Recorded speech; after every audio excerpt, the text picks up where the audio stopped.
پیچھے میں لے جاتا ہوں. اگر آپ کو وہ کلاسیں یاد ہوں جب ہم نے کولونائزیشنز پہ بات کی تھی کہ کس طرح سے برٹش نے، پورچوگیز نے، فرانس نے، ڈچ نے، ان سب کنٹریز نے جو ہے مزید دولت حاصل کرنے کے لیے، مزید پاور حاصل کرنے کے لیے اور پھر وہاں سے ٹریڈ کرنے کے لیے انہوں نے یہ بیسیکلی ان تین عزائم میں سے تینوں عزائم جو ہیں یہ سارے 4-5 بڑی پاورز نے یوز کیے تھے اور انہوں نے پھر کولونائزیشن کی تھی. کولونائزیشن کو میں نے بہت ڈیٹیل میں ڈسکس کیا تھا آپ لوگوں سے کہ امپیریلزم اور کولونائزیشن کیا ہوتی ہے. امپیریلزم بیسیکلی ایک ایسی سمجھیں کسی اپنی لینڈ کے علاوہ کسی دوسری لینڈ پہ جا کے حکومت کرنا اور ان کو اپنے رولز پہ چلانا، وہ امپیریلزم ہے. اور اسی کا ایک پارٹ ہے کولونائزیشن. کولونائزیشن میں پھر in addition to running the show with your own rules and regulations، اس کے علاوہ پھر وہ وہاں جا کے وہاں کے لوگوں میں گھل مل کے اور پھر ان علاقوں میں اپنا اثر و رسوخ پیدا کر کے یہ کولونائزیشن تھی. یعنی اپنے فورسز وہاں بھیج دیتے تھے یہ لوگ اور اپنے جو دوسرے رہنے والے لوگوں کو بعض اوقات ٹیمپرریلی موو کرواتے تھے تاکہ ان کا اثر باقی رہے. تو یہ جو کولونائزیشن ہوئی اس میں سب سے پہلے پورچوگیز، اگر آپ لوگوں کو اگین یاد ہو جب اسپین جو ہے مسلمانوں سے خالی کرا لیا گیا، اس وقت تو اندلوسیہ تھا، پورا اندلس یعنی پورا اسپین مسلمانوں کے قبضے میں تھا. پھر آہستہ آہستہ فرینچ فورسز نے نارتھ سے ساؤتھ کی طرف بڑھتے ہوئے اور پھر کرسچن ایجنسیز نے سب نے مل کے بہرحال مسلمانوں کو اور یہودیوں کو وہاں سے نکال دیا تھا. تو اس وقت جو ہے پھر پورچگال بن گیا، جو بالکل سمجھ لیجئے کہ کیا کہتے ہیں، سمجھ لیجئے کہ بالکل جو ویسٹرن پارٹ آف اسپین تھا وہ پورچگال تھا، باقی اسپین تھا. تو وہاں سے پھر پورچوگیز جو ہیں سب سے پہلے وہ گئے ساؤتھ امریکہ میں، انہوں نے کولونائزیشن کی، پھر افریقہ میں آ کے انہوں نے کی اور اسی طرح سے وہ پھر انڈیا تک بھی پہنچ گئے تھے. پھر اسی طرح سے پھر ڈچ نے کی، فرانس نے کی. تو جب ہم انڈیا میں، جب ایسٹ انڈیا کمپنی تھی برٹش کی، تو اسی زمانے میں فرینچ کی بھی اپنی کمپنی تھی، ٹریڈ کمپنی، اور اسی طرح سے ڈچ بھی وہاں موجود ہو گئے تھے. تو یہ آپس میں بلکہ ان لوگوں کی انیشیلی تھوڑی سی رفٹ رہتی تھی کیونکہ ہر کوئی چاہتا تھا، ہر یورپین کنٹری چاہتی تھی کہ اس کا سب سے زیادہ انڈیا سب کانٹیننٹ پہ اثر ہو تاکہ وہاں کی دولت سمیٹ سکیں وہ اور وہاں پہ اپنا پاور لگا سکیں. لیکن تاریخ ہمیں یہ بتاتی ہے کہ ان تمام فورسز نے پہلے تو خاص طور سے فرانس نے برٹش کی مخالفت کی اور پھر بلکہ انہوں نے ٹیپو سلطان کی فوج کو ٹرین بھی کیا اور ان کی ہیلپ بھی کی. لیکن پھر جب انہوں نے دیکھا کہ برٹش اب بہت تیزی سے چھانے لگے ہیں اور پھر بیسیکلی ایسٹرن سائڈ سے، بنگال سائڈ سے وہ انٹر ہو چکے ہیں، تو پھر انہوں نے آہستہ آہستہ مسلمانوں کا ساتھ چھوڑ کے پھر انہوں نے بھی برٹش کا ساتھ دینا شروع کر دیا تھا. یہ چیزیں اس لیے بہت امپورٹنٹ ہیں، again going back to the name of the class, connecting the dots. کیونکہ ہم لوگ ہسٹری تو پڑھ لیتے ہیں، مغل امپائر پڑھ لی، اس کے بعد پھر آپ دوسری 20th سینچری کی باتیں، ورلڈ وار 1، ورلڈ وار 2 کی باتیں شروع ہو جاتی ہیں. لیکن اس کے بیک گراؤنڈ میں کیا کیا ہوا، یہ چیزیں اگر آپ کو پتا ہوں گی تو پھر آپ ڈاٹس کنیکٹ کر سکتے ہیں کہ ایکچولی وہاں پہ ہوا کیا تھا.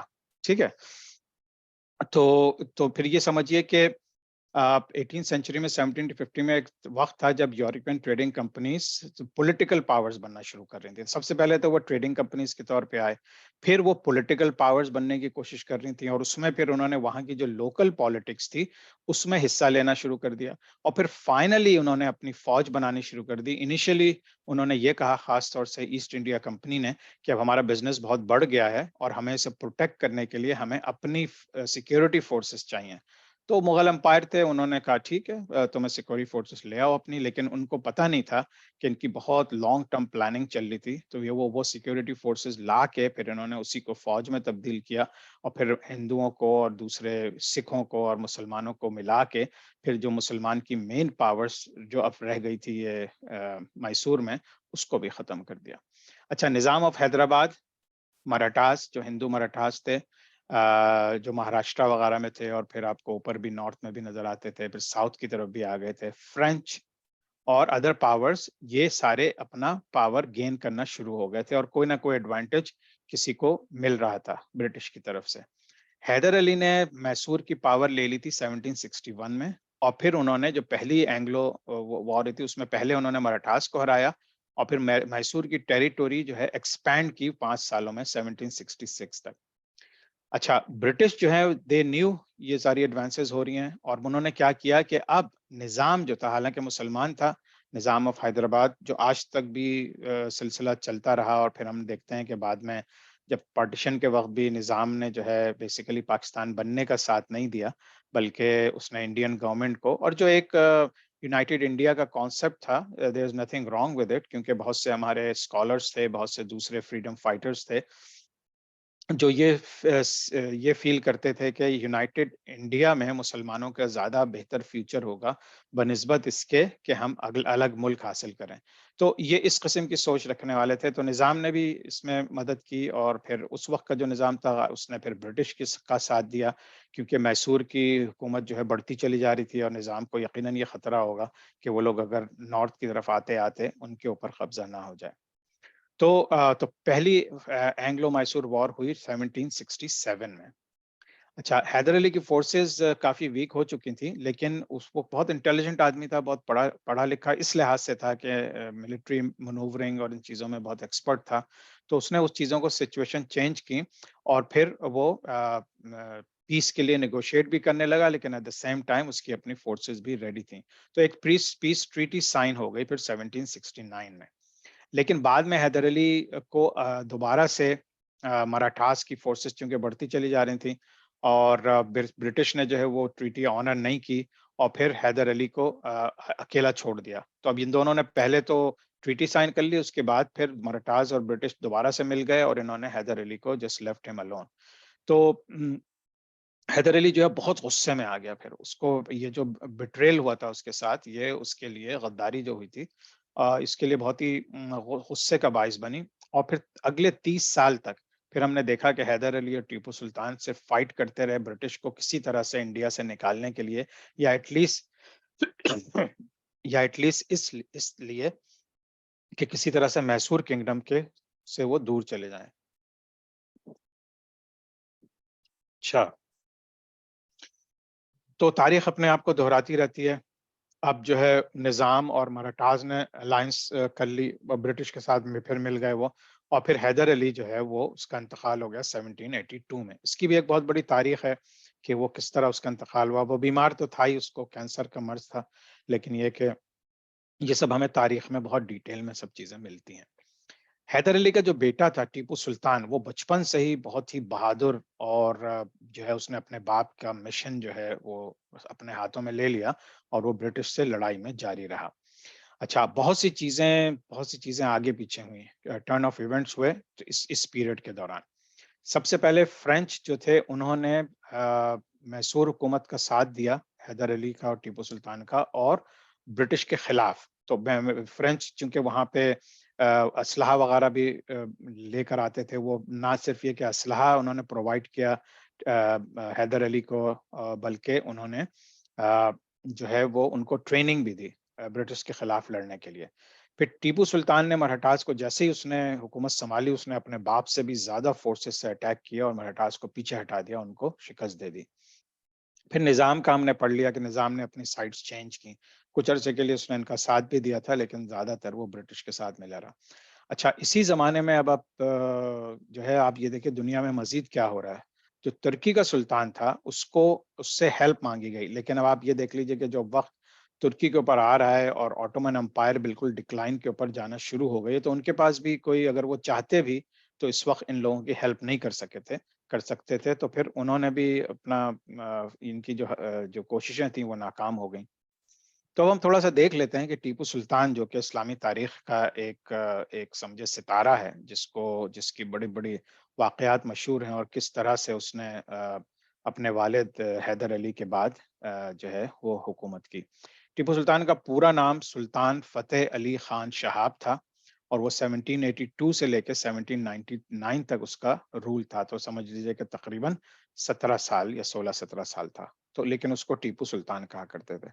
بہت ہی بہادر مسلمان سپاہی تھا، اور جو برٹش کی جو سب سے مین نیندیں اڑائی تھیں وہ ٹیپو سلطان نے اڑائی تھیں، کیونکہ وہ برٹش سمجھ رہا تھا سراج الدولہ کو غداری کروا کے. ہمیں یاد ہے کہ میر جعفر نے جب غداری کی تھی تو سراج الدولہ پہ قبضہ کر کے وہ سمجھ رہے تھے کہ اب پیس آف کیک ہوگا اور پورے انڈیا کو وہ فتح کر لیں گے، لیکن ایسا نہیں ہو سکا. اور ٹیپو سلطان نے جو ان کو